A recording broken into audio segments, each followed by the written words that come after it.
This show is proudly supported by Habitats at Home, Australia's leading PVC reptile enclosure specialist.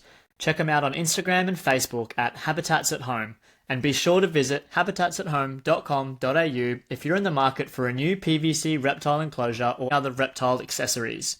Massive thanks to Tyson over at Habitats at Home. We'd like to thank our podcast sponsor, Bay, reimagining reptile keeping through innovation.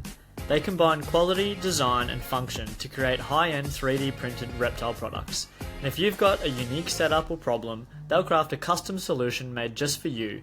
Check them out on Instagram at Bay. This show is proudly supported by Dan from Red Earth Reptiles. If you want to drool over some of the best looking green tree pythons in the country, check out Dan on Instagram at red_earth_reptiles. G'day and welcome to ChatGTP. Geez, Dan, what number are we at? 4? Yeah, 4. End of the year too. Losing count. Not good that I'm losing count and we're less than 10. It's the end of the year, Joe. December. Gosh, yeah, it's December, end of the year. It's getting hot. I'll use all those as excuses for my cognitive limitations. Yeah. How is your end of year going? What's happening with you and your animals? You know, got a few neos playing with, so that's exciting. Things are going well so far, so fingers crossed. Fingers crossed. We're taking bigger meals now, so feeling that's exciting. Hopeful. Yeah. Yeah, absolutely. So it's kind of nice to have some neos in the rack, and yeah, it's great to get up in the morning and make sure they're still sitting on the perch, which is a good feeling. Every time I come in, I think they're not. I come back to my wife and go, "They're still alive. They're not dead. They're still alive." Great. Yeah, yeah. Regular updates is important. Sitting on the perch is nice too. It's great. So that's good. Yeah.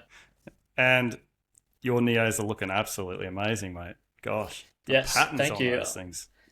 Yeah, there's a stack of variation from like little triangles and like adjoining triangles, and then I'm actually surprised by how much I'm really enjoying the like reduced pattern ones. Okay.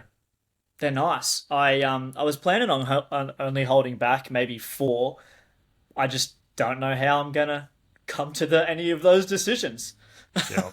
But yeah, I think so interesting. They look really, really nice. So yeah, you must be stoked. Oh, thanks, mate. So cool. I'm chuffed. Well, yeah, I got 14 from 14. One was looking a little bit funny and still kind of perches a little bit weird. Like I was just saying before the show, I did. Some of them have actually taken 3 meals already, and others haven't taken any at all. So I think 9 or 10 of the 14 have taken just a very small pinky mouse with some day-old chick feathers on it. And the difference that those chick feathers makes is just phenomenal. I tried, obviously, without chick feathers just to see what would happen, and then not interested. And you put the chick feathers on, and they're immediately in food mode. It's great. I was going to say you can't really ask for much more than what I've got, but obviously there is a little room for improvement there. So I'll just persist. I think in the next round I might assist feed them just to get them going. But they're all very healthy, very chunky, a lot of condition on them. There's no need to assist feed just yet. I mean, they're only like 2.5 weeks old, so 3 weeks old. Crikey, time's flying. But anyway, this week's guest is John La. What do you know about John? I think I first had something to do with John sort of probably the end of 21. He sort of contacted me. It was in the days where I used to sell animals on Gumtree. So, and so he contacted me, and I think that's where it kind of started. Bought I think it was a 21 animal in early 22. Great guy, honestly. He's just every breeder wants a customer like John. He's just no hassle at all. He knows his stuff. He's super humble guy. Got a long history with animals too. If you have a look at his YouTube, he goes right back to bearded dragons when he was sort of a kid posting on YouTube. So he's a bit of a social media expert. So yeah, he's I just find John, he's just another one of these guys. Like a lot of the people we've interviewed this year, just a humble guy, Um, got a sort of a learning mentality and trying to get better all the time, and he's had really good success this year. So we might get into his other Yes. species. I don't know. This is a green tree python exclusive, but I'm sure we will. But he's had a great year, and it's been excellent just to watch him from afar. And yeah, he deserves all the success he's got. And yeah, we'll find out how he's been going today. So yeah, looking forward to listening to him, and kind of cool to finish the year off with him as well. I think we're end of 25, and yeah, it's kind of cool. Agreed. I think I haven't had a great deal to do with John in the last few months. We've been chatting a fair bit. He just seems like a very, very positive, very upbeat guy. He's had some incredible success, like you mentioned. His first clutch of snakes ever, I think. He got out a Really? mixed clutch of reds and yellows this year. Yeah, look, Not entirely without trial, so we'll no, get into and that I'll be later as honest. well. When they first came out, I'm like, yeah, typical. It's taken me 15 years, and his first clutch, he gets a mixed clutch, and no, it's great. Wish him all the best, and Yeah. it's Well, um, it's great. it's awesome. Let's stop talking about him while he can't respond. Yeah, We'll get him we'll get him on to join the fun. Hey Hey guys, John, how you going, mate? you guys had me blushing. Thank you. It's all the truth. It's all the truth. Yeah, thank For you. anyone absolutely. for anyone listening who might not be familiar with you or your page, John's Exotics, do you want to give us a bit of a rundown on your history with, I guess, reptiles or animals as a whole, and then specifically with the green pythons?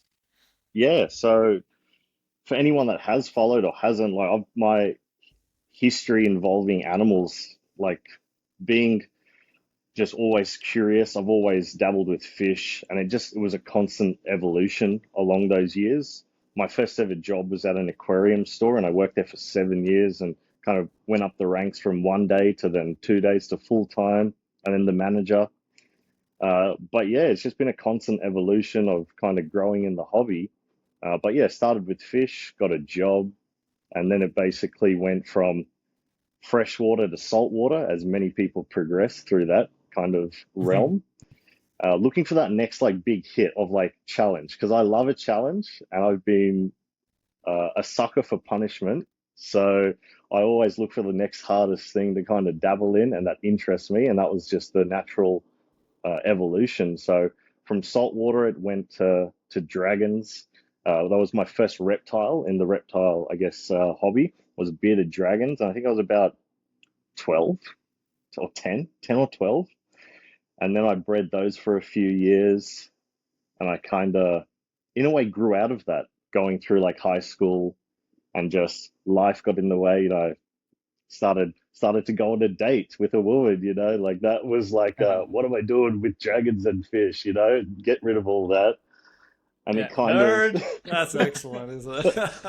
and it I kind was of going to say developed from puberty gets in there. the way of everything. Yeah, it Oh did, it gosh. really did. And so I had a massive break from everything. And in 2020 would have been end of 2020, I basically, that urge never goes away to keep stuff, to tinker with animals and breed. I love it. And I said, I wanted to kind of get into something new.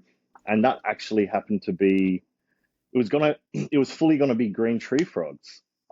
So I fully set up all these terrariums, bioactive scale for green tree frogs. And me just sitting on the couch one day, I go, I don't want green tree frogs, You know what? What have I always been interested in? And it was green tree pythons. And I'd never owned a snake before. This would have it would have been the first snake introduction. And bearded dragons to green trees, there's no correlation. So Oh, I basically, with the terrariums I had set up, I basically said, what else can kind of go in there? And it just went green trees. And against a lot of people's opinions and advice at the time, I managed to get a few. And later on, it would have been one off Dan. And they all went into these bioactive style terrariums. And yeah, fast forward a few years, here we are. mate, I think that's a great move for many reasons, but the main reason is Have you ever heard how loud frogs call? Yes. Oh, And I have did still end up having them, and I regretted it. yeah, yeah, because captive frogs still make a hell of a lot of noise, and so do Yeah. crickets. Um, Yes. I bang on about noisy crickets too much on this podcast. Anyway, so your collection now is more than just green pythons. You've got bearded dragons as well, fancy bearded Yeah. dragons.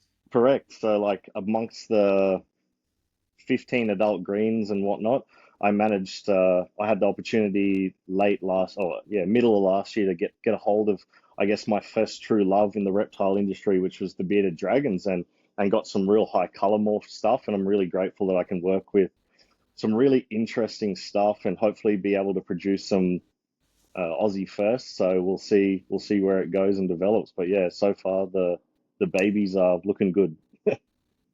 Yeah, awesome. So let's get the beardy chat out of the way quickly. Yeah. What are the I guess color forms of beardies that you're working with? What have you produced? What sort of numbers are you working with as well?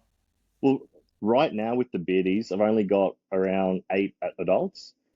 Majority, I think six of those or seven of those, sorry, are going to be your high reds.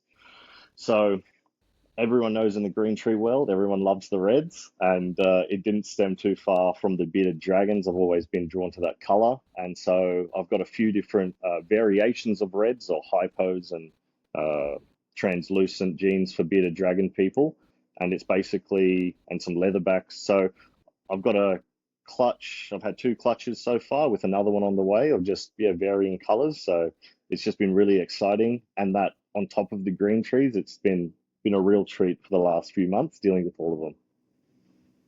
Hell of a year, man. And I find I don't know if it's similar down there, but up here in Cairns, people are always wanting beardies. The demand seems very, very high. Yeah, Well, no one really up here is producing them. I don't know if conditions probably aren't exactly entirely appropriate, but there's always people looking for beardies. I imagine it'd be similar if you made pretty colors.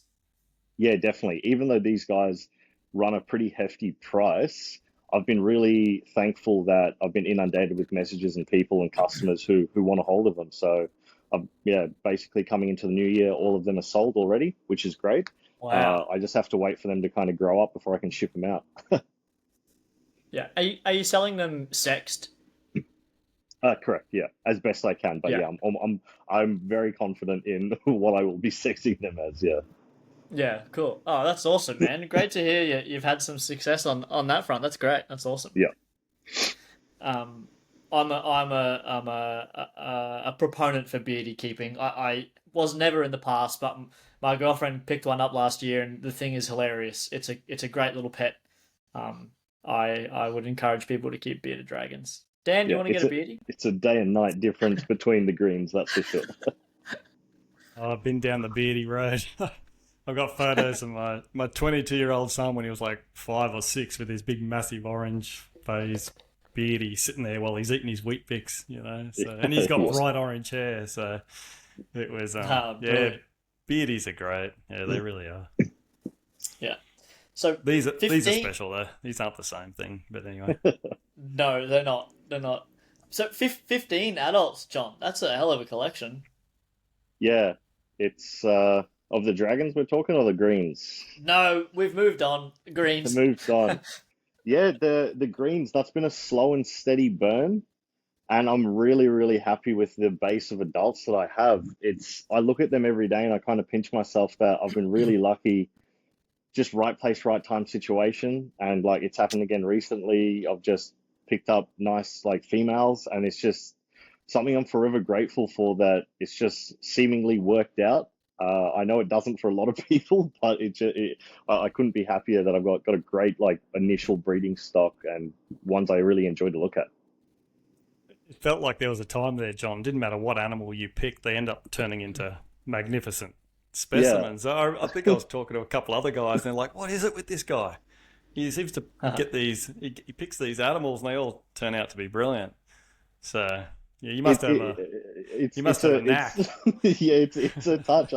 It's really been I've really been lucky, and I don't know what I put it down to. It's just sometimes it's like the breeder picking them out for me, and I go whatever you think is right for me, and I let that, and then It's also been a few. I think this will be it, and as we all know, it never always turns out, but it just seemingly has. So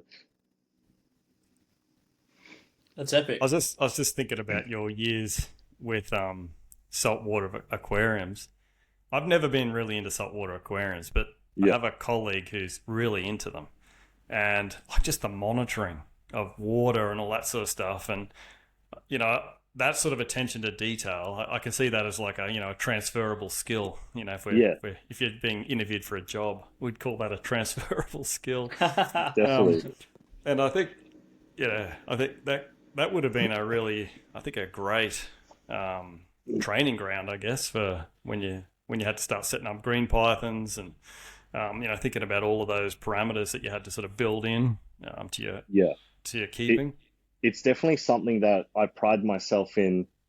Is that I want to be as competent as I can before I keep anything, and obviously having skills like that with all monitoring and basically keeping sheets and data, it was really great to kind of just not be thrown in the deep end and go, I've done this before. It's obviously completely different, but it was just follow the steps, tick them off, and make sure it's good. And I think that's what a lot of my success I've put down to is just the basic skills, and I've honed in. The OCD has taken over on a lot of those occasions, and the product shows. I think.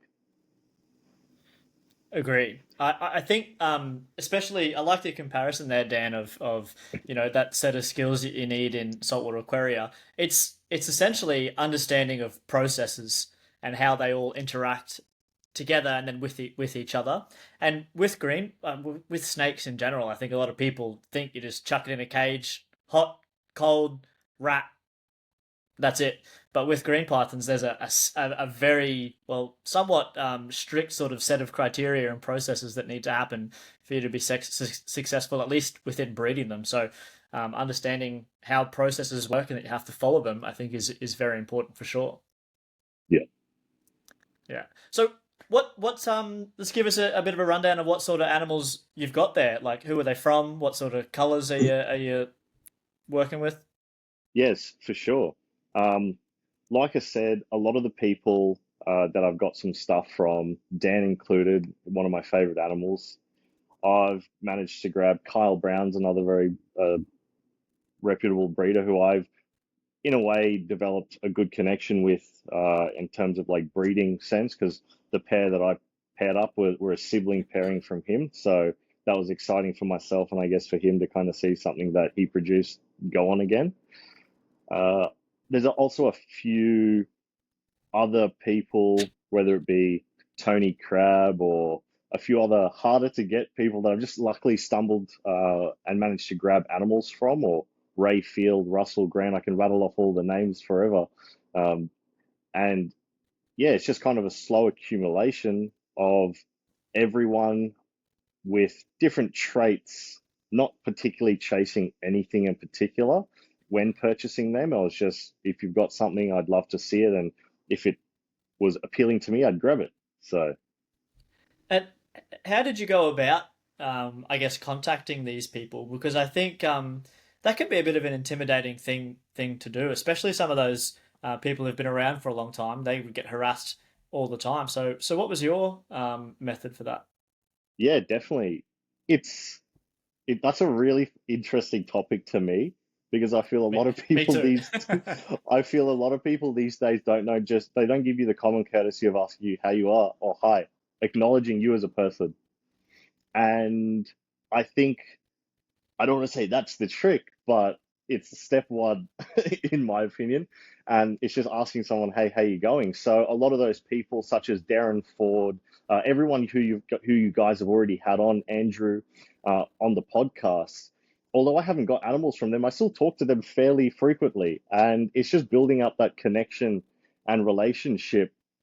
It's not a "what do you have available" message sent at like 10 p.m. at night, which I've received. I know many other breeders have received as well. It just doesn't work. So I think it's just building the relationship and just yeah, being being human and asking someone how their day is going without bombarding them with, "I got all this money, let me throw it at you." Like, Yeah, that's very courteous, and you're right. It is step one, acknowledging them as a human.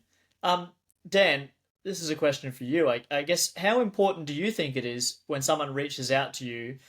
What do you think if you have a look at their social media page? Is it important for them to be presented in a certain way if someone's reaching out and they want to buy something?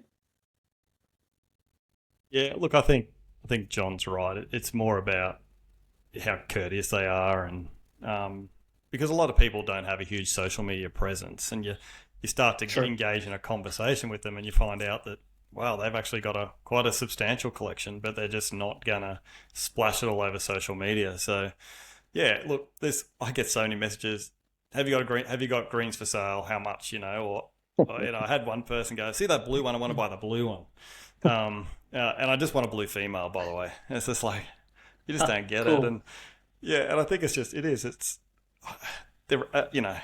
We put our so much into this. It seems I know it sounds odd, but we don't just we're not here to make money out of them. We're here to see them go to good homes, and that they're going to be appreciated and people actually care about them. I always think there's kind of like two reptile types.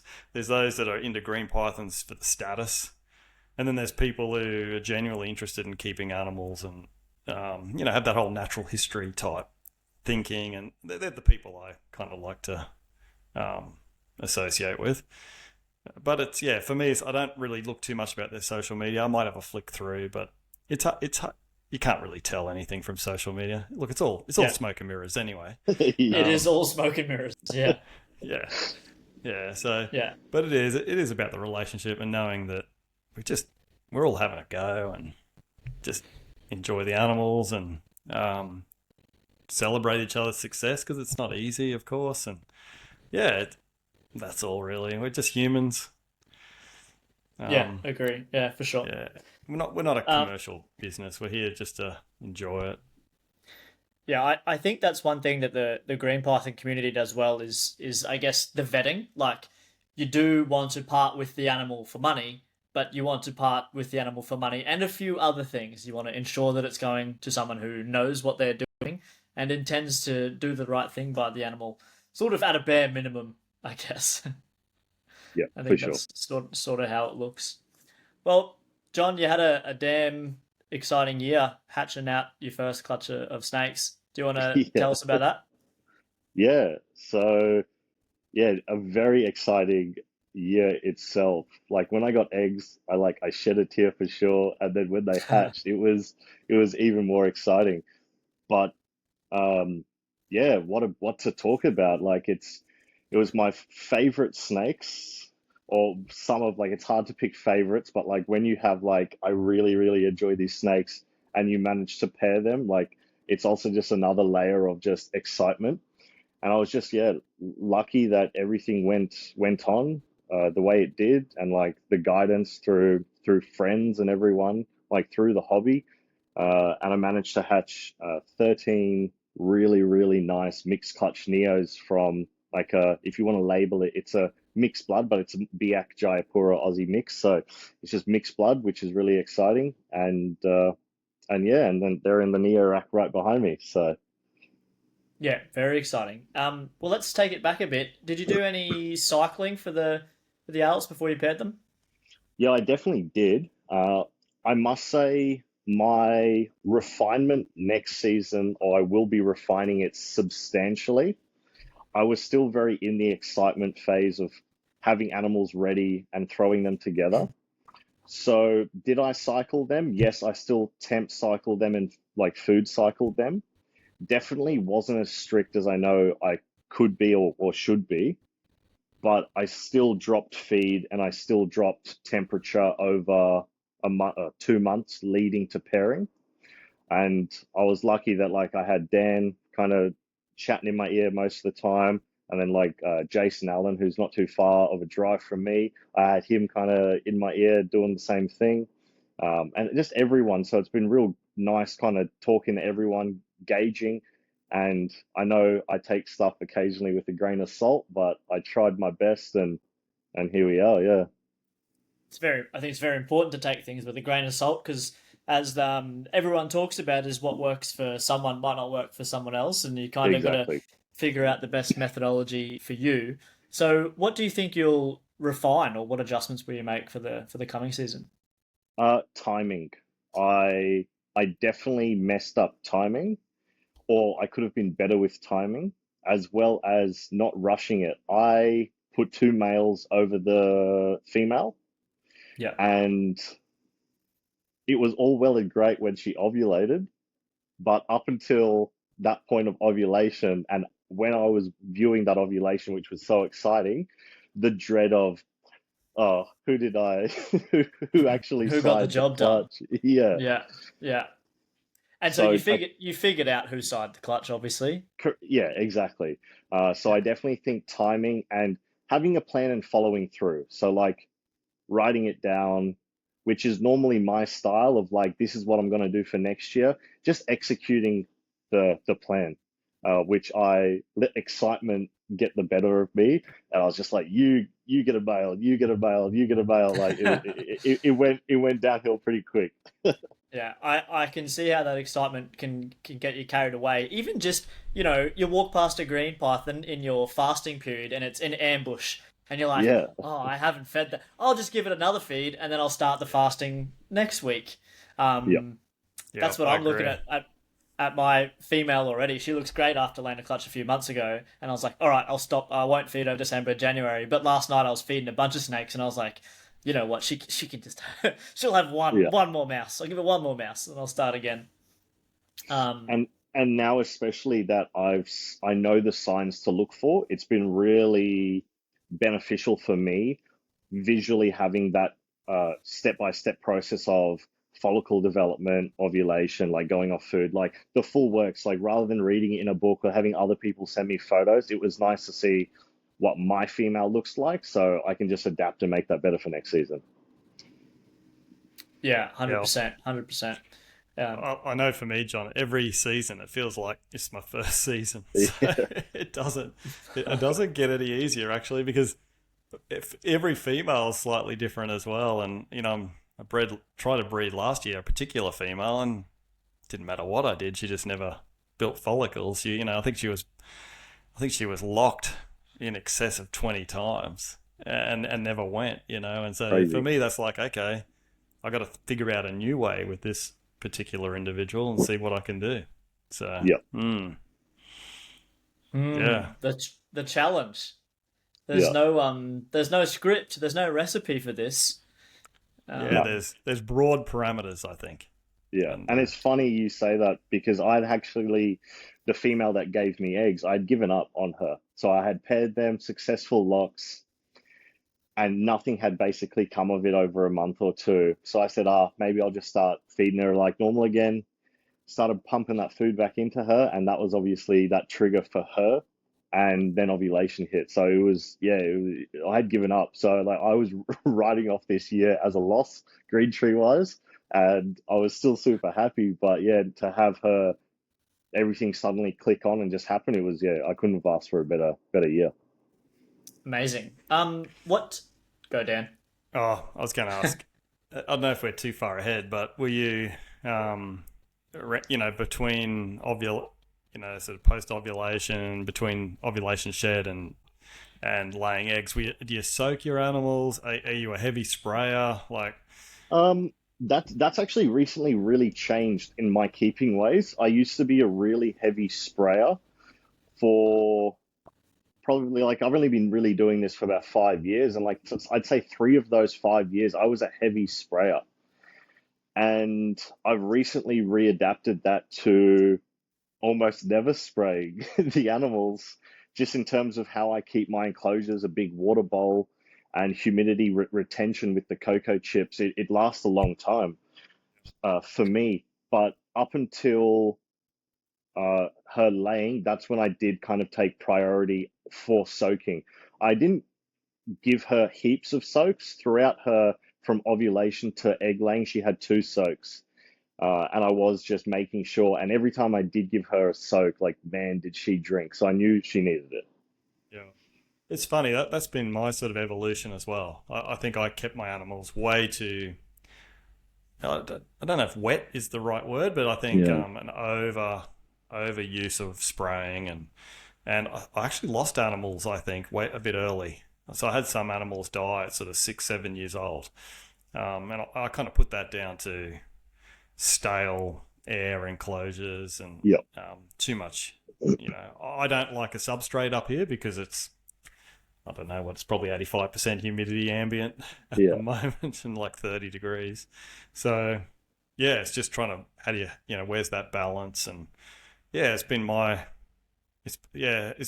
sort of evolution as well, getting away from spraying. But what I was finding is when I was pairing those animals, because it gets quite dry up here in the winter, because I wasn't in the habit of spraying, then I was ending up with some stuck sheds. And Yeah. I think I had a year, might have been last year or the year before, where I had some egg and a female egg bind and died. And so, yes, I've sort of taken a leaf out of Bill's book where he's soaking. I think it's Yeah. about twice, pre and post. I think ovulation shed, post lay shed. So yeah, Yeah. And I've obviously got nothing to compare it to, so it worked. So I'll oh, continue to do it. yeah. And I think I said this to Paul. I was like, well, it just a lot of this stuff just makes me feel better as well. Like, Yeah. okay, she's put her in some water, she's drinking. Okay, that's something I can do and I've got control over.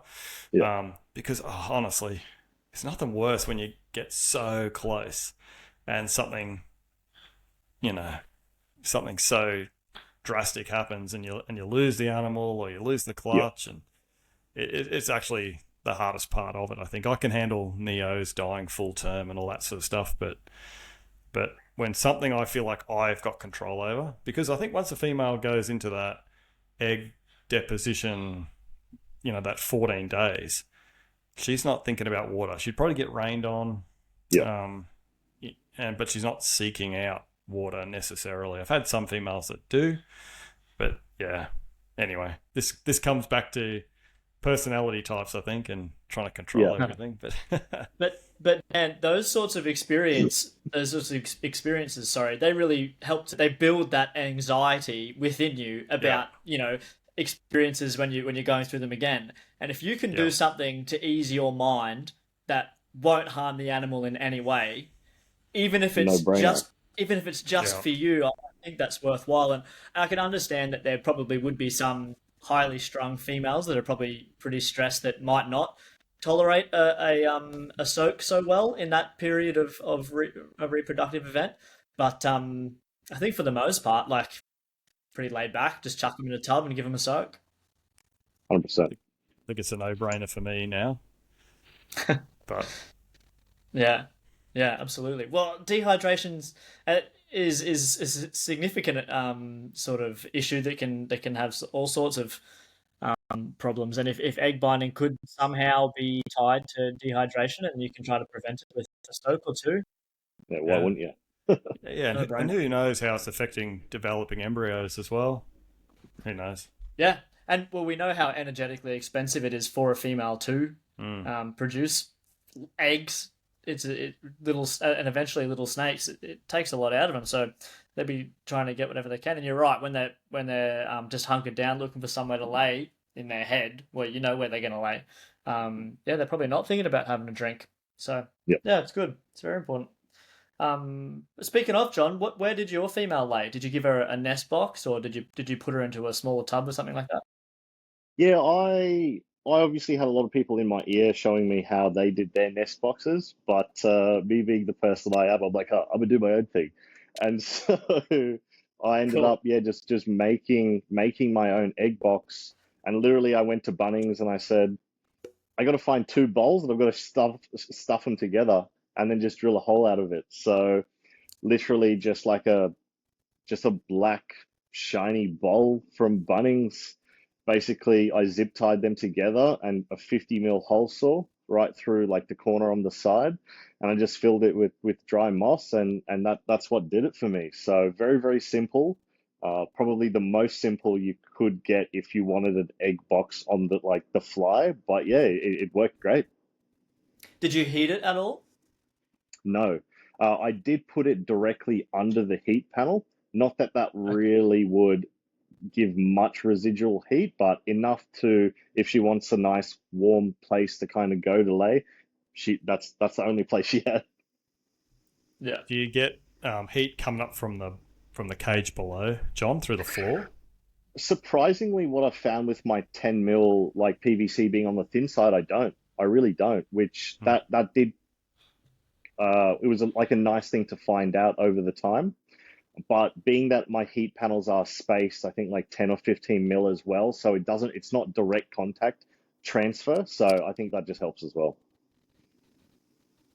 Yeah, it's funny with the sort of the homemade heat panels I use, being the heat cord, it does transfer up through the bottom of the Yeah, of course. cage, and funnily enough, I can get that perfect. I can put the nest box Yeah, on top, sits at 29 degrees, and brilliant. the way you go. Yeah. Yeah. Yeah, that's ideal. Were your enclosures at a pretty similar temp, John, around that 29? Correct. Yeah, I run my enclosures pretty stock standard. I don't do anything fancy. Thermostat is on the like temp is reading off the hot side, 29.5 at perch height.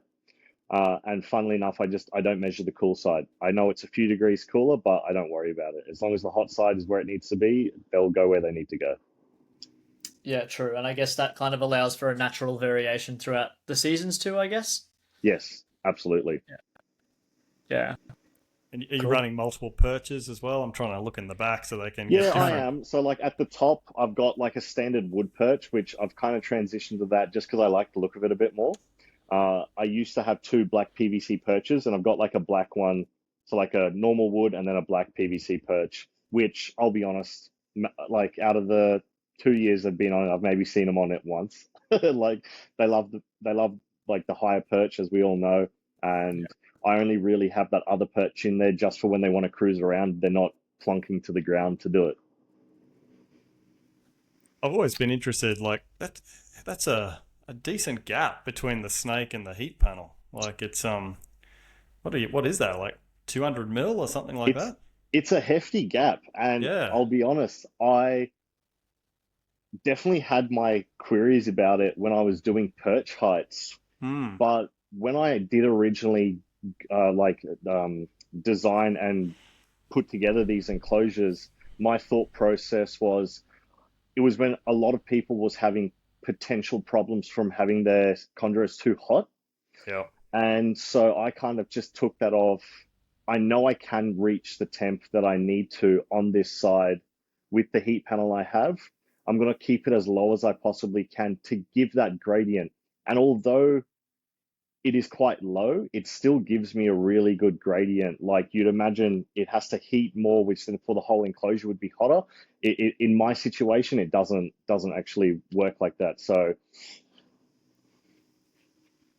Yeah, because I What looked sort at that and of I thought, oh, I must be pumping the heat out to be able to yeah. get to 29 degrees, and therefore you would think that you'd end the up with whole a thing would be hotter. Yeah. hotter, yeah. But What's but with the sorry, Joe, I'm taking over, You're mate. right, Dan, go for it. So, I No, you're was right. thinking You're on a because roll. I'll stop interrupting. I haven't had any experience with the heat panels. Do you find that it really is like a sort of an infrared heat that's very directional? Like, does it heat the perch as much as it heats the animal, or? I've found in Hmm. my situation specifically, I really do like where the heat panel is, it's very directional. I don't get a lot of a bleed either side. Hmm. But then again, it is a little harder, particularly in the daytime when I have the lights on, uh, because these LED lights do heat up a little bit, but they're only on for 3 or 4 hours of an evening, just for the plants. So it doesn't add too much. Yeah, Joe, it's your turn, mate. Okay, cool. Okay, cool. It's my turn. I was just going to ask, It's your what sort podcast, of? Joe. It's your podcast. No, it's yours too, Dan. Come No, on. it's not. What thermostats are you running, John? I just run the real cheapo. Like a lot of people hate it, but the Inkbird, I love them. The Yeah. Inkbird thermostats. I've had a lot of slack from people that say I'm doing it wrong, but I'm clearly doing it right, right enough for it to work. Joe and I were having this conversation. I think I don't know if it was yesterday or during the week sometime. For many years, I used to just run timers. Yeah, No, no, yeah, no, no thermostats at all. I used to give them just heat for a certain period of time, because I knew my conditions. The 15-watt heat cord wouldn't get above a certain temperature, what you needed to, um, yeah. and so I kept my snakes like that for 10 years probably. Yep. We probably should have recorded that conversation, Dan. That's good stuff. That's good information. Like, because we went on to talk about how we shouldn't have recorded that conversation, but we went on to talk about how it's important to know what your heating elements are capable of, just in the event of some sort of failure. Like, Yep. I still do run. I don't really run many thermostats sort of at all. I just run, to be honest, heat lamps. Like I'm getting some new enclosures soon, and I'm going to run heat lamps for my green pythons because that's what I like. That's what I ran on the female this year, quite comfortably. In an ideal world, I'll get them all back outside again, but I'm happy to run just a 50 watt heat lamp over them for a few hours in the day, and if it gets too hot for them, they can move. Yep. Yeah, but you got to understand our context, right? We're Of course, very important, very important. we're not in Yeah, Tasmania. no, we aren't. No, we're in far north Queensland, hot and heavy and humid always, Hmm. pretty much. Um, yeah, it's interesting. I've got extra large vents in my enclosures that I'm having made to allow and accommodate for. I've got mesh on top and large vents on the front to allow for significant airflow because it is so humid up here. I'd rather have fresh humid air going through than having to try to keep humid air in there. It's different. It's all circumstantial, contextual. Yep. Dan, very Yep. good. Um, John, the babies. Let's get on to them. How what there's a lot to cover. What Yeah. what day did they hatch on? And what were your incubation temps? Yeah. So my incubation temps were, let's see, what did I basically did a straight bake right up until the last like 10 days. So it was sitting at 30.5 pretty much the majority. And then the last 10 days, they hatched on day 52. And then I dropped it.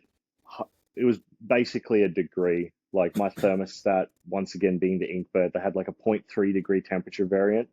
And because my incubator was in the garage, I was struggling heavily to keep the garage cool. So Cool. Yeah. I had the aircon on in the lounge, which blew through into the garage. So it was around a degree or just under a degree temperature drop for that last 10 days. And day 52, those little fellas, yeah, popped out. And that Interesting. was incubator temperature or egg surface temperature, John? Did you just Incubator temperature. Yeah, yeah, okay. Yeah, so the same, I guess, where the eggs were in their egg box, that's what I measured off. I didn't basically delve too much deeper into in the egg box. So, like it was Yeah, just incubator temp. Yeah. yeah. I think that's important for people if they're listening because the likelihood is that those eggs would probably be warmer than that Yeah, as they approached, day definitely. 30, 30, 40, and so on. Yeah, they creep Mm. up a couple of degrees. What's interesting is I incubated my eggs at 30 degrees all the way through, and they hatched on day 58. Quite a few days after yours. Yeah. Which not with not much temperature difference, I suppose.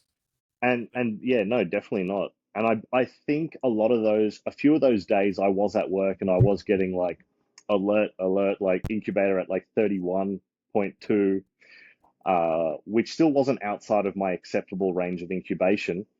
So I did kind of just leave it. So I definitely think like I would love to grab a little bit more of a more accurate thermostat for the incubator, as well Yeah. as take the incubator out of the garage because it was too hard to. It wasn't that it was difficult for me, but like the power bill having the AC on like 24/7 to keep the garage from getting too hot. That I knew about it pretty soon. I was going to say that we incubated our clutch at 31.4 Yep, and they hatched the morning of day 50. yep, But that was with the last week at 30.5. yep. And I know those That temperatures did not sway. And the house was temperature controlled that they were in. The incubator is a scientific incubator, like it does not move. Yeah, Double jacket, bloody blah, the full calibrated, works. the full works. Um, there's I always have to bring this up, but so you've got eggs in the incubator in the garage, and you're running the air conditioner, and of course you probably have a partner, don't you, John? And Yes. you're probably driving her absolutely crazy. I am very, very lucky that my That's partner good. tolerates Yeah, my antics because I know yeah, a lot of people don't. I laugh about it to a lot of people that talk to us because it's the first topic of conversation to my partner of how do you allow him to do all this? And it just comes down to your tolerance. And when we first started seeing each other, I think I had like three snakes, and now I've got 30 with the babies, you know? it's it's an interesting balance, I think, and because you have all of your enclosures in your it basically you are I living am living you're in my living amongst enclosure. your enclosures, right? Yeah, 100%. Yeah. It's a small townhouse, and let's just say I do well with the space that I've been given. So next year's plan is to purchase a house Okay. and fill that. So and fill it to the brim I will. So That's great. it's been very, very tricky managing that, like whether it be like personal life of like, no, we can't go out, or I can't go anywhere or have any friends Mm, over because the snakes are breeding, you know? They're in my lounge, you know? Like the TV is behind me. That's what I watch TV on every day, you know? yeah. So it's a Yeah. fine line, but I'm very lucky, yes. Yeah. I understand. I have one child at home still, and my wife and my daughter went to Japan on a holiday, and I couldn't go Yeah, because it was in April or May yeah, when I'm pairing things up, and so it was like, oh no, I can't go, yeah, and people don't ask me to events um, anymore because I won't go. yeah. So I think it's a real interesting topic to talk mm, about in terms of like the sacrifice we do as keepers for the passion that we love. Like yeah, I unfortunately have locked myself in. I can't go away on extended holidays. Like it's a week max, you know? yeah, That's like that's my cutoff. And so like overseas trips are kind of out of it. And yeah, unless you're really lucky and can have people to look after your stuff and can trust, it's a no-go. So yeah. it is what it is, unfortunately. But yeah, so I've locked me and my partner down for Uh, no holidays. Finding someone that you trust with your collection to do the right thing is, yeah, You can you got Non-existent, imagine almost.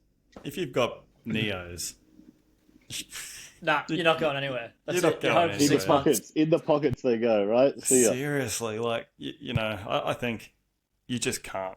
Like I couldn't even trust my kids. I don't think because they just wouldn't pick up the things that we pick up. Yeah, Um, yeah, look, it is hard. It is a big sacrifice, and I know that there's a conversation between me and my wife. She says like, "Hey, at some point, I want to travel for 6 weeks." And it's like, okay, what does that mean? So yeah. I got to work all that stuff out. She's talking I'm about in the same retirement years, right? situation. Yeah, Yeah, yeah, it is. We sort of build these collections, but you become a little bit of a slave to them, and it's trying to work out, yeah, how do you manage all this? Well, yeah, I've got a bit of a different idea to that. I think that when you're trying to breed animals and important events are happening within your collection, plan heaps of things. Because as soon as you're away, that's when all the shit goes down and and you have good luck when you're not there. 100%. Something happens when you're not. It always happens when you're not there. I know Hopper, he goes away semi frequently, and yeah, it's the same thing. That something's hatching, or something's mating, or something else is being an egg's being laid. There's always Yeah. something going on. It always seems to fall on exactly the time when The day you're that going I away. got eggs from my female, or the night, sorry, was the night of my partner's like birthday weekend away. And luckily we were within a 45-minute drive, and it was like 11 p.m. at night, and I set the camera up so I could see him, and I just said, "We gotta go," and she knew okay, packed up our stuff and we left, and we came home to her laying eggs. You know. I've Wow. got this. I've got a similar story. I had a clutch, had a camera in the nest box. We were away. We were about an hour away from home. I was waking up, of course, in the night to check. I think 3 a.m. I woke up and saw that she'd laid eggs. I got in the car at 3 a.m., drove an hour to get to my collection, pulled the female out to discover 26 slugs, Oh no. and had to then drove back. Was back there by 6 a.m. Just in time for breakfast with my sort of With your tail between my tail legs. between your legs. Yeah, it's like Yeah. Yeah. Never mind. yeah. Oh, rough. So the baby's hatched on day 52. How many? What was the red to yellow ratio? Yeah, so out of what was it, 15 eggs, 13 made it all the way through, which I was really thankful for. The two that did go pear-shaped was due to me tearing them off when they were laid. The Yeah. 13 that were fine, they were loose when I collected them, but there were two that were stuck together, and I said, "Oh, I'm going to peel them off."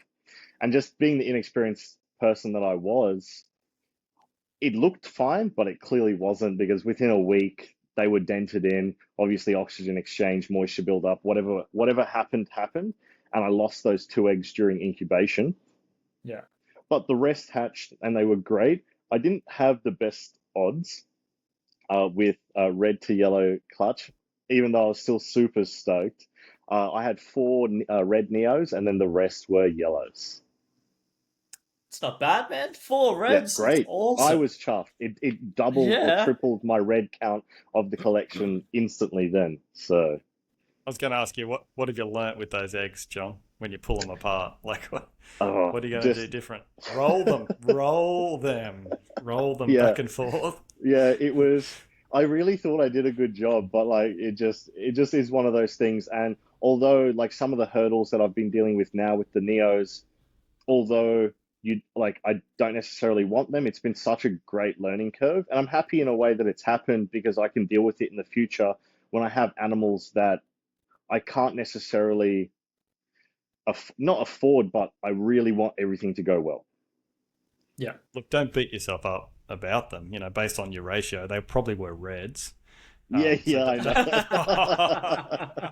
Yeah, there's been a few people that have told me like, "Oh, Are those they? two would have been reds Oh, for sure." And I go, "Oh, bastards! I know, yeah."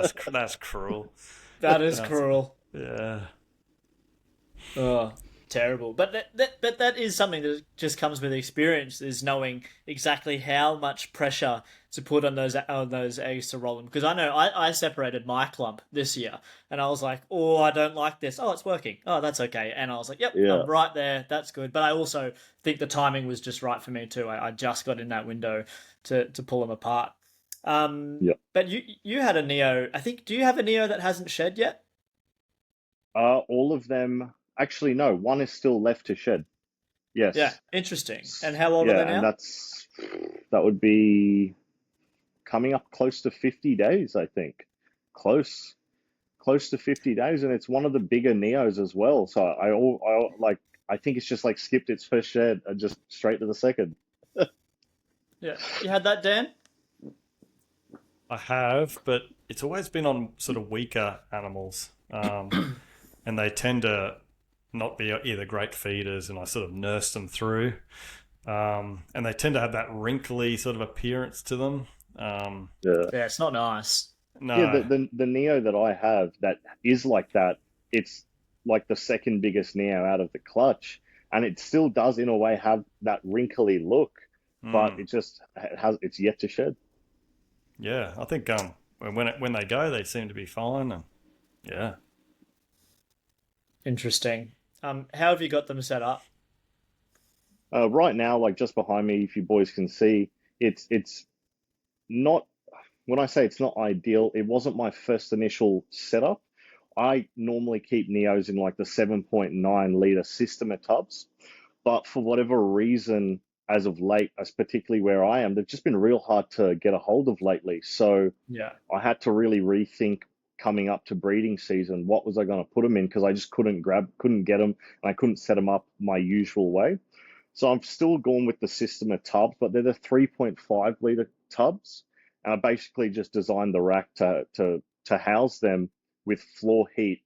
And I have had my battles with a few things potentially like maybe being too hot, and I'm just trying to kind of coax around it and find what works best. But yeah, so far it's working good. Although I have had a few neos, which I'm sure we'll talk about, had a few prolapse issues. But I don't Mm. necessarily want to pin it on anything I've done because I really don't think it is anything that I've specifically done. Yeah. Let's talk about the prolapse Oh, issues. hang on. Let's go back to No, the it's tubs. not. 3 liters. How big is that? How what sort of? 3.5. I'll show you. I'll quickly grab one so you guys can have a Yeah, look do that. with the Show and neos in tell. it. Show and tell. Yeah. Show and tell. And I think we'll have to probably look at the great purchase he's got, John, because I think they might be made by one of our sponsors. Yes. So Indeed, the indeed. perches themselves, there we go. Show everyone a little red. Very This is one cool. of the bigger guys. But yeah, Yeah, super. I'll be honest, they're small, but they coax really well. Like it's simple, yeah, basic, and for us green tree guys, that's exactly what we want. So yeah. Those perches look good too. They yes, just fit nicely in that. they do. They do a great job. I'll just turn these lights on so they don't turn Yeah. off. Shout out There we go. Veranda Bay. Big time. Yes, big shout out. He hooked me up with those when he first kind of came out with them, and I was just kind of that sealed the deal on me going with those 3.5 liter tubs. So it Yeah, just fair happened to enough. coincide. Another lucky coincidence, I guess, of that was what was the tick of approval. Yeah. With the heating on the rack, is it just heat cord like routed in? Yeah, it's just heat cord routed in. Hindsight, I would have loved it to not be so much of the tub because it does really cover about 75% of the bottom of the tub, which has given me the, I guess, problem of it does get hot and it gets hot quick and it doesn't give a lot, if any, gradient.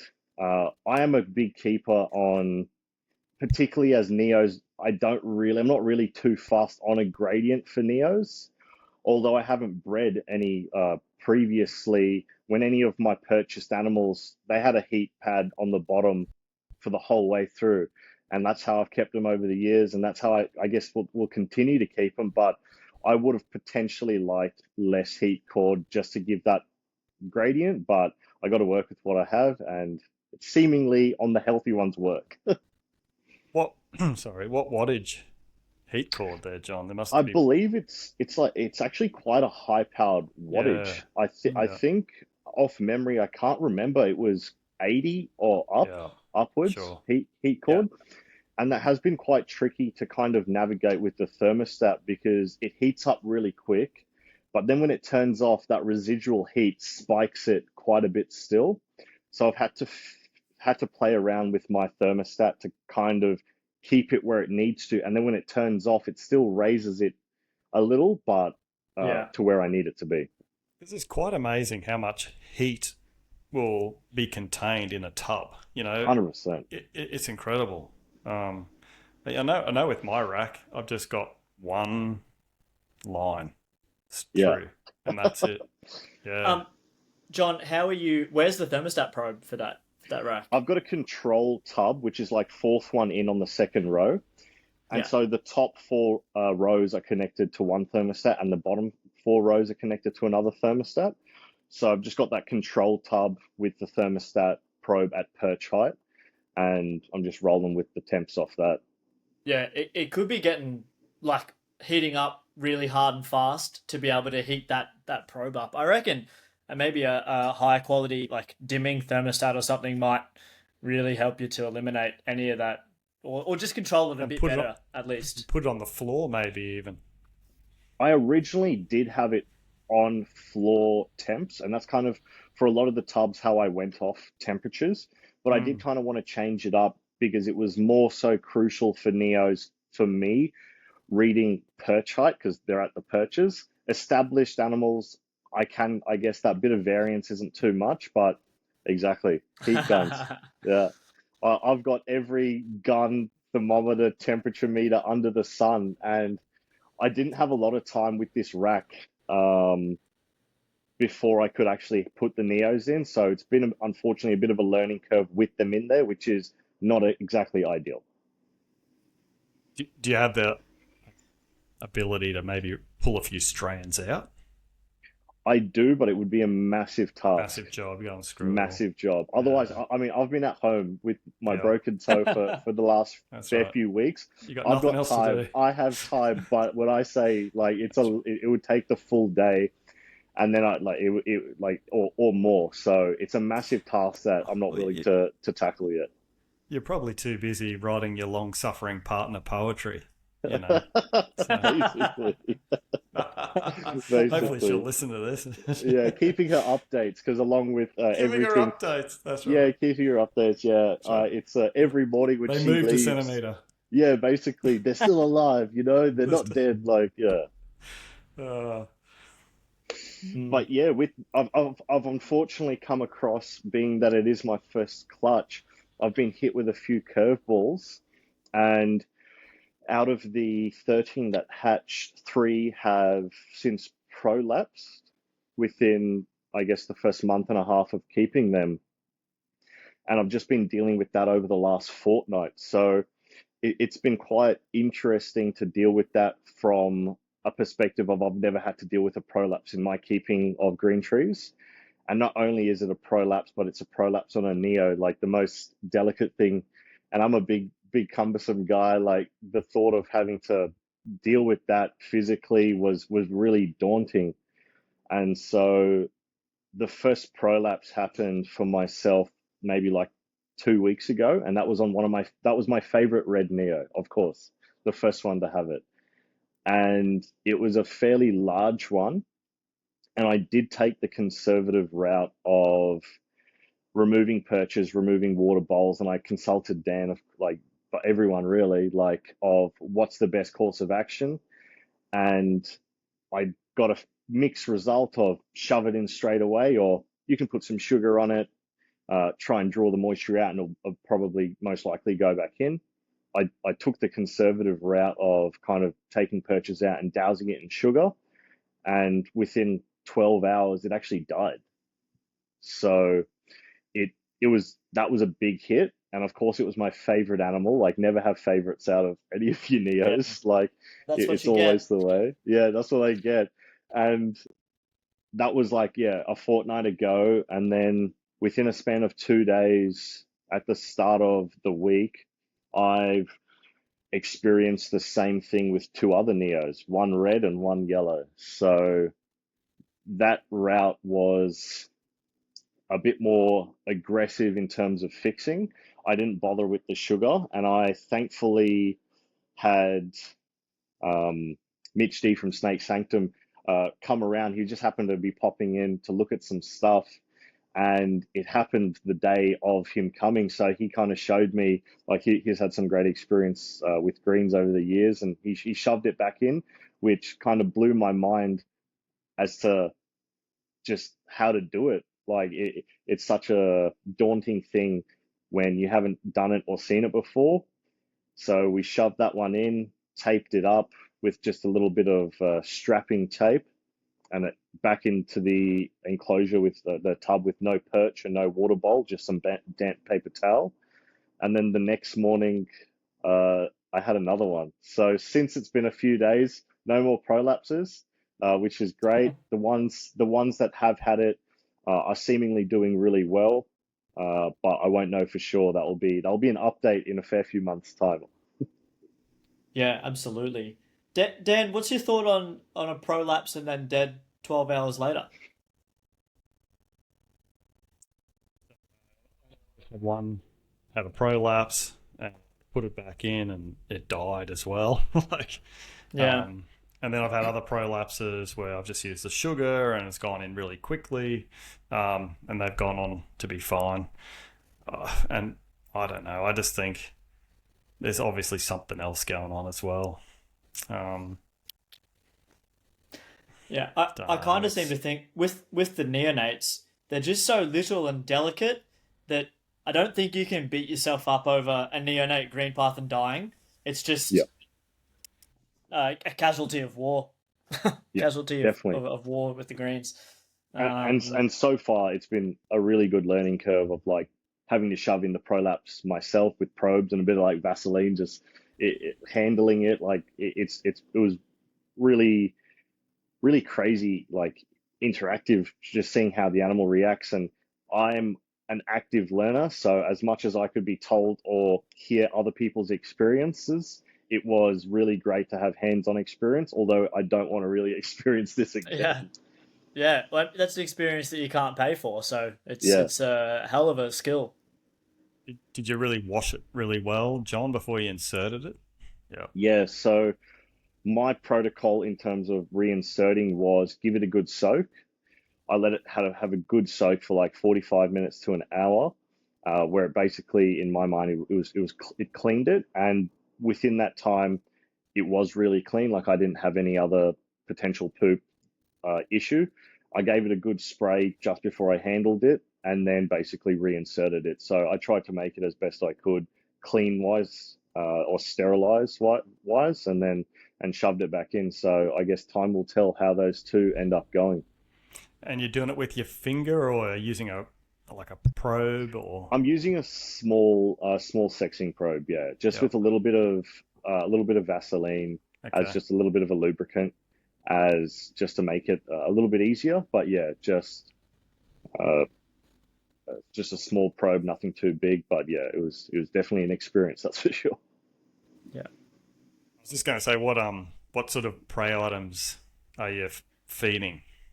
So I'm trying to feed everything with my keeping is on the conservative side.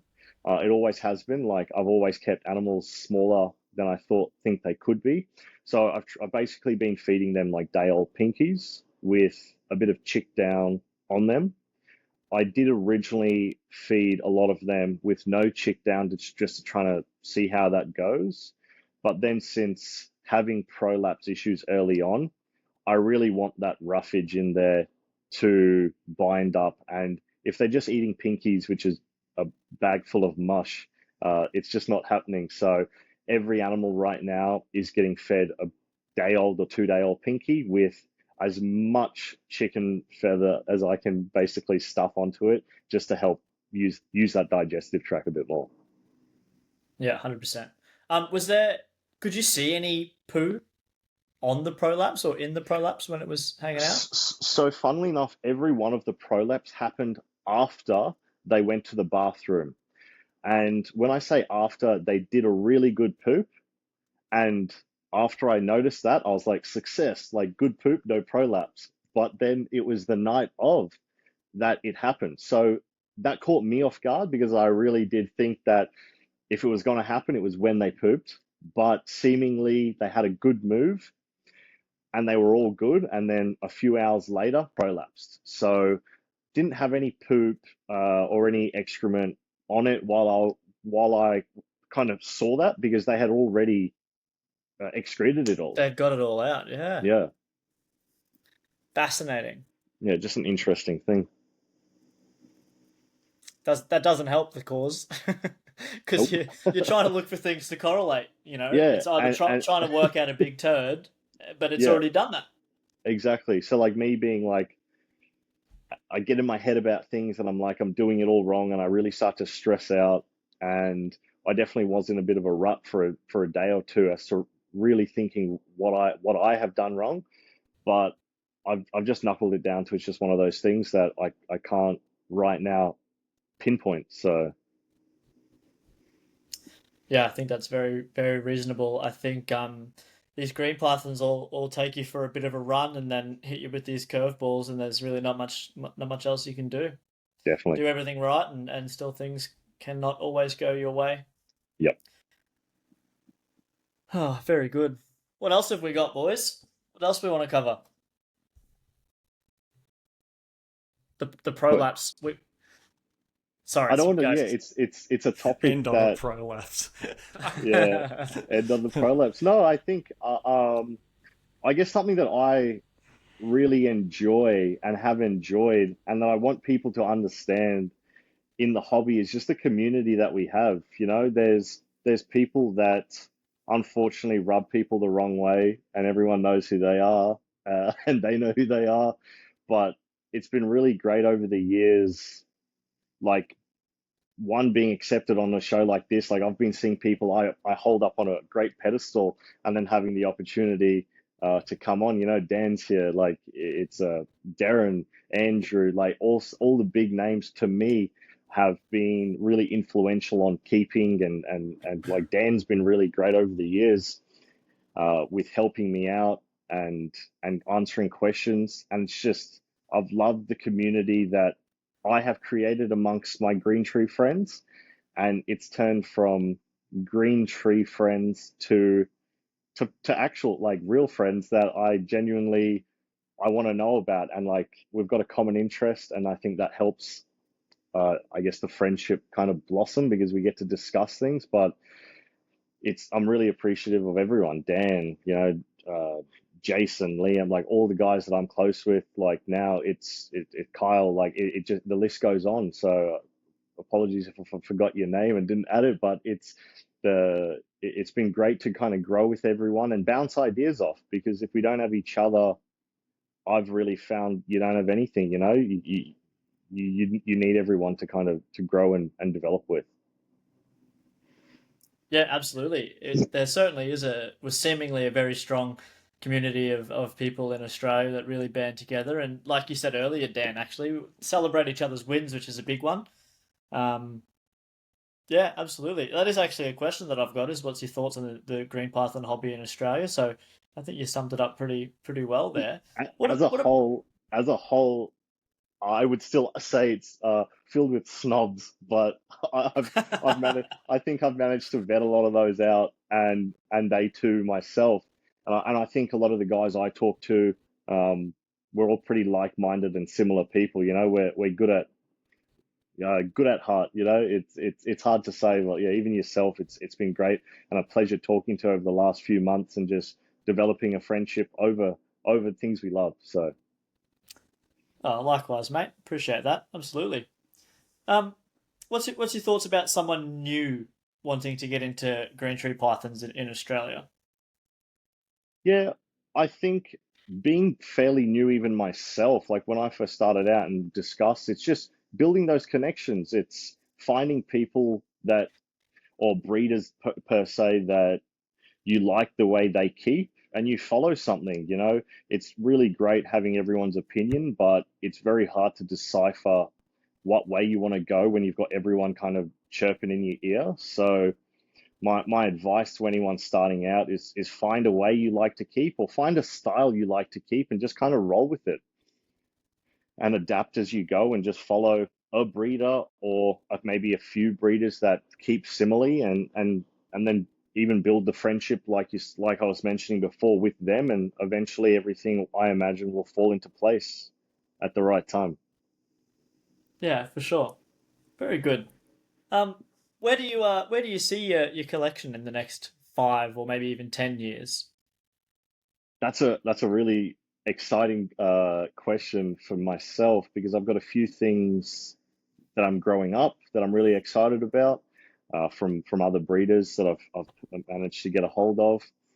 It's I still haven't yet to decide if I want to focus on a particular style or color, but right now it's as I think the craze for everyone is designer and not locality animals, because we don't really have access apart from for the most part Aussies in terms of pure locale stuff. I think a lot of people's attention are drawn to the designer, and I just want cool snakes. I just want to enjoy it and go wow, you know. So as long as I'm following on the line, whether that's a high yellow line or a mite phase line or like just yeah, whichever way I kind of see fit. I have animals that I believe I can kind of take in any direction. You know, I've got a few mustards, I've got a few animals which I believe will throw high yellow. So it's really exciting with a few of the things that have the potential to go. But as we know, chondros are not very forgiving, and might have these goals, but yeah, who knows? The next few years, I might not Who have knows many of what'll end those up? animals. Yeah. So what sort of pairings are you looking to do next year? Next year, I think it will be, I don't want to say a step back, but a step back in terms of I don't think I'll pair my same female again. I think I'll give her a rest because she was quite small. She was only really 650, 700 grams prior to pairing, and she chucked out a massive clutch. So she's having a Hmm. good next year off, which is well deserved. The pairings in mind will be my Aussie, pure Aussie girl, produced by Russell Grant. That will be the forefront. And I'm yet to decide whether I mix something spicy like a red male or just kind of keep it a bit mellow and just go like a nice mixed line, like blood yellow boy. So I think that will be a decision that I make fairly soon, coming up into breeding season, which will kick off, yeah, in only a few months, I guess now, right? It's only a what, Oh, four it's or five. creeping up. It's creeping up quick. So uh, I want to stick to my plan, like I said I was. So I have to make a decision and execute it. But Oh, very cool to have options.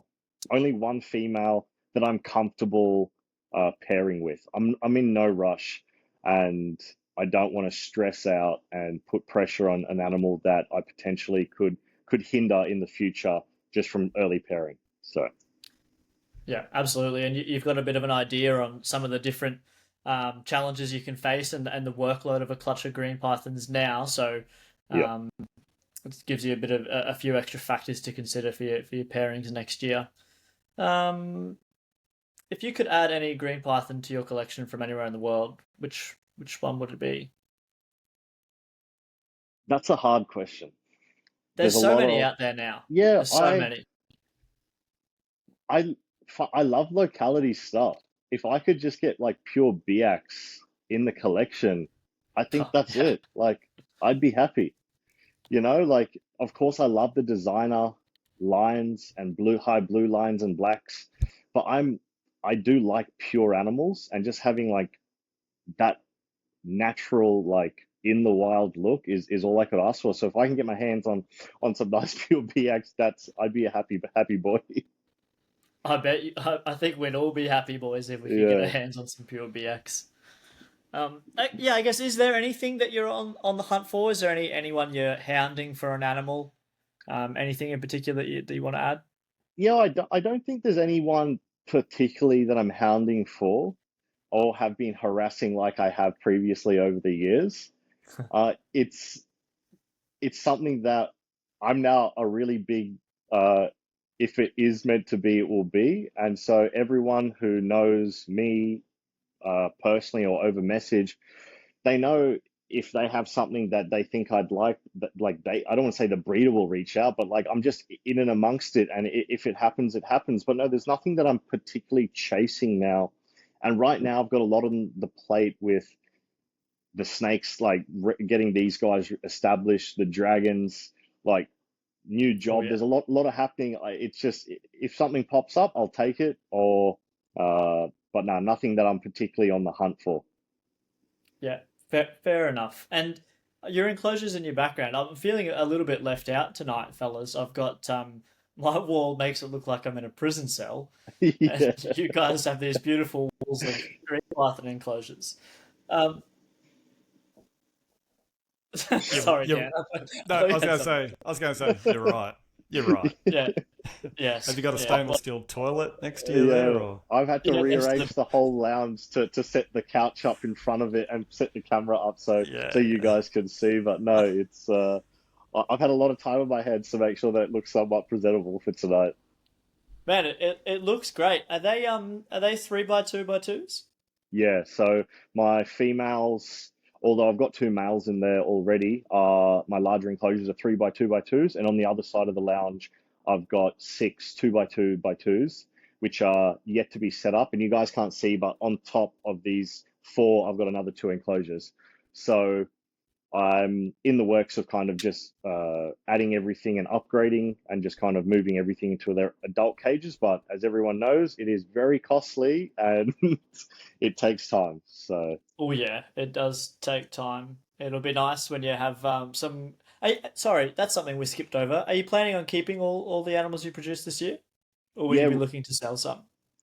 right now, because I'm very female sensitive in the collection, I've only got what, four females out of the Oh, 15 Fe sensitive. adults. Female I like sensitive. I like that. I want them, I want them, and like the greediness has really come out into me as of late when people have asked for Yeah. these things, and I'm like, how dare you? I'm like, You're start, never. you're starting to feel the other side, John. When Yeah, you... I know, I know. And actually, I think I'm worse. I'm way worse. I like, not to say that it's just one of those things, you know. I'm so proud of these guys, as we all are when we produce, and I want them all, you know. If I can house them all, I'll keep them all. But no, I think I just want to sex out a few nice females, and obviously, I think the reds I'll keep and just pair back in future projects. But as long Yeah, as I've got a few nice girls out of that batch, at some point, I will be selling probably a good amount. So I know there's a few people that have already messaged and contacted me, and I have kind of basically said, nah, not selling anything, like, don't bother. It's just a waiting game, as it is with everyone and all the breeders. When you want quality stuff, you unfortunately just have to wait, and you can't get angry at the breeder when they don't want to sell you something. Like, they're not going to sell you the best that they have just because you want it. And I think for these locality crosses, you've got to wait Yeah, post OCC as well, because you don't want to sell the farm. exactly. And that's how I've ended don't up want to with sell the my farm. animals I have.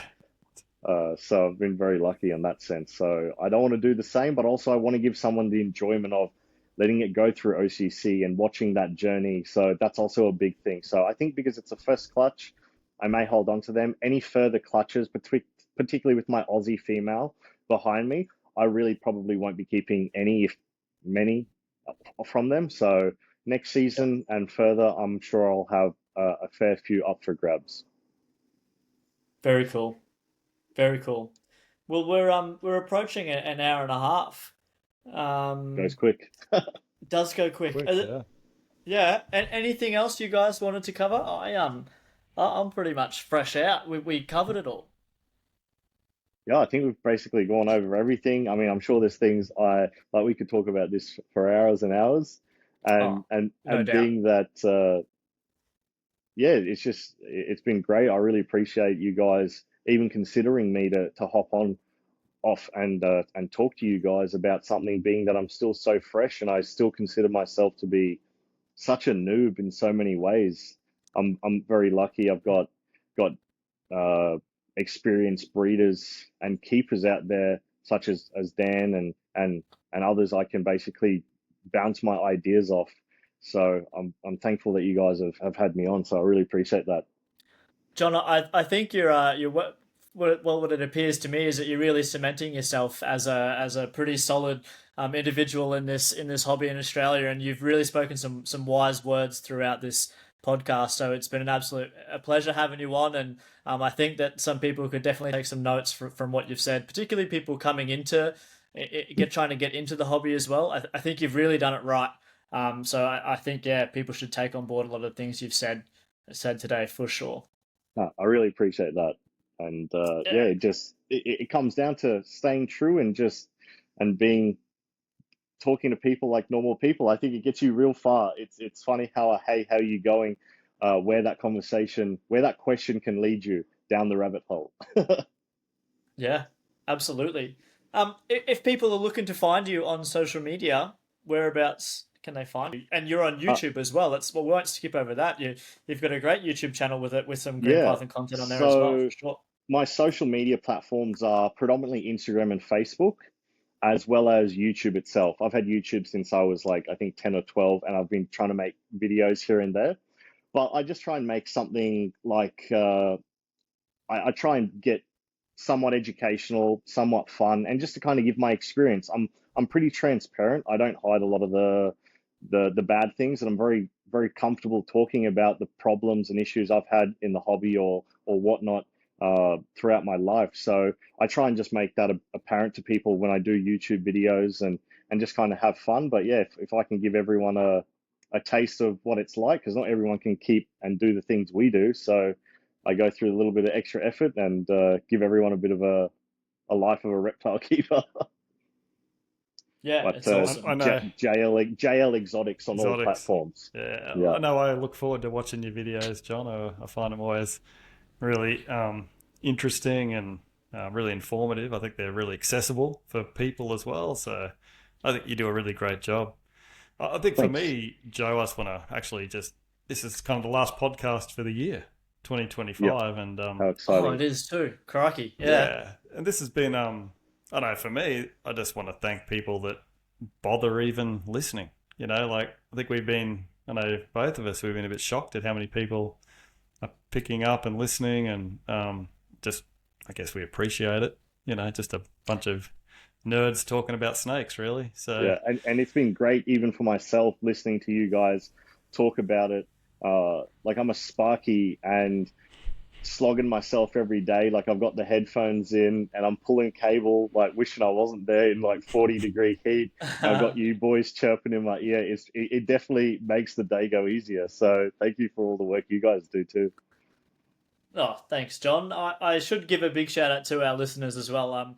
I've been absolutely blown away by the listenership. The support has been really, really impressive. I'm blown away by how many people listen to this and get enjoyment out of it. Actually, today is the day Spotify's Wrapped came out, and Yeah, this podcast is showing up in people's most listeners. It's crazy. It's yeah, just how cool. mind blowing to me. So yeah, it's very, very cool. So big thanks to everyone for listening. I try to say it at the end of every podcast, but I do really mean it. It's very, very cool. I'll put all your links obviously in the show notes, John, so people can track you down and see what you're all about. Awesome. Dan, Thank you very much. any final notes? no, Nah, I think happy. it's been an enjoyable hour and a half. Yes, very been much fun. so. I concur. All right, well, thanks, Yeah. fellas. Yeah. Just looking forward to seeing what John does in the next little bit, and I feel like we could go on forever. So Yeah, big things to Appreciate come. it, mate. Big things to come. Yeah, I yeah. assure you Big that, things yeah. in 2026. Yeah. Righto, everybody, thanks so much for listening. If you've enjoyed the podcast, please consider liking, subscribing, and following along. Feel free to share it on your platforms as well. I'm on Instagram at joemac.uthl. Dan's on Instagram at red_earth_reptiles. And John as JL Exotics? Yep. No, JS, Yep. JL Exotics. Yep, got it. Okay, very good.